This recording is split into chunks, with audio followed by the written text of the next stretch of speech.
বিদেশ সফর শুধু কূটনৈতিক আনুষ্ঠানিকতা নয়, থাকে রাজনৈতিক বার্তা, কৌশলগত হিসাব এবং আন্তর্জাতিক সম্পর্কের সূক্ষ্ম ইঙ্গিত। আর সেই হিসেব থেকেই সচেতনদের মাঝে একটি প্রশ্ন এখনো ঘুরপাক খাচ্ছে, তারেক রহমানের বিদেশ সফর তালিকায় এখনো নেই কেন ভারতের নাম? বাংলাদেশের প্রধানমন্ত্রী হিসেবে দায়িত্ব নেওয়ার পর তারেক রহমানের প্রথম বিদেশ সফর ছিল মালয়েশিয়ায়। এরপর তিনি সফর করেছেন চীনে। কূটনৈতিক সূত্রগুলো বলছে খুব শীঘ্রই তার সৌদি আরব সফরের সম্ভাবনা রয়েছে।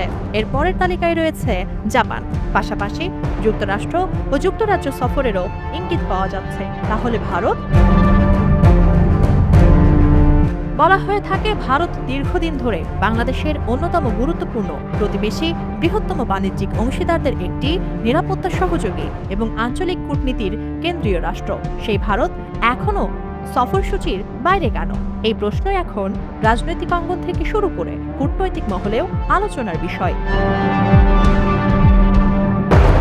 গত ১.৫ দশকে শেখ হাসিনা সরকারের সময় বাংলাদেশ ভারত সম্পর্ককে দুই দেশের নেতারা বারবার সোনালী অধ্যায়, রোল মডেল কিংবা বিশেষ সম্পর্ক হিসেবে বর্ণনা করেছেন।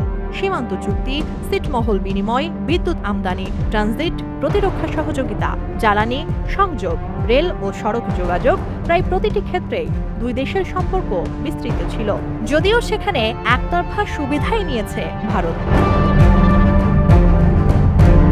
ভারতের দৃষ্টিকোণ থেকে শেখ হাসিনার সরকার ছিল একটি নির্ভরযোগ্য কৌশলগত অংশীদার, যেখানে দিল্লি যা চেয়েছে তাই দিয়েছে ঢাকা। পক্ষান্তরে বাংলাদেশের পাওয়ার হিসেব ছিল অনেক, যদি তবে কিন্তুর উপর নির্ভরশীল। ২০২৪ সালের রাজনৈতিক পরিবর্তনের পর সেই সমীকরণে বড় ধরনের পরিবর্তন এসেছে। আন্তর্জাতিক সম্পর্ক বিশ্লেষকদের একটি অংশ মনে করেন, নতুন বাংলাদেশের রাজনৈতিক বাস্তবতা নিয়ে ভারত এখনও পর্যবেক্ষণের অবস্থানে রয়েছে। নতুন সরকারের আন্তর্জাতিক মনোভাব কি? বাংলাদেশের পররাষ্ট্রনীতি কোন দিকে যাবে? চীনের সাথে বাংলাদেশের সম্পর্ক কতটা গভীর হবে? ভারতের নিরাপত্তা স্বার্থ কিভাবে প্রভাবিত হবে? এসব প্রশ্নের উত্তর খুঁজছে দিল্লি। ফলে প্রধানমন্ত্রী পর্যায়ের সফরের আগে ভারত সম্ভবত কূটনৈতিক পরিবেশ আরও পরিপক্ব হওয়ার অপেক্ষা করছে। প্রধানমন্ত্রী নির্বাচিত হওয়ার পর ভারতের পক্ষ থেকে অভিনন্দন বার্তায় দিল্লি সফরের কথা বলা হয়েছিল। তবে কূটনৈতিক প্রটোকল অনুযায়ী অভিনন্দন বার্তায় সফরের উল্লেখ এবং রাষ্ট্রীয় পর্যায়ের আনুষ্ঠানিক আমন্ত্রণপত্র এক বিষয় নয়। ফলে ভারত সরকার তারেক রহমানকে আমন্ত্রণ জানিয়েছেন, কিন্তু প্রধানমন্ত্রী যাচ্ছেন না। বিষয়টা সেরকম নয় বলে মনে করছেন বিশেষজ্ঞরা। বাংলাদেশের বর্তমান পররাষ্ট্র নীতিতে একটি বিষয় স্পষ্টভাবে উঠে আসছে, বহুমাত্রিক অংশীদারিত্ব।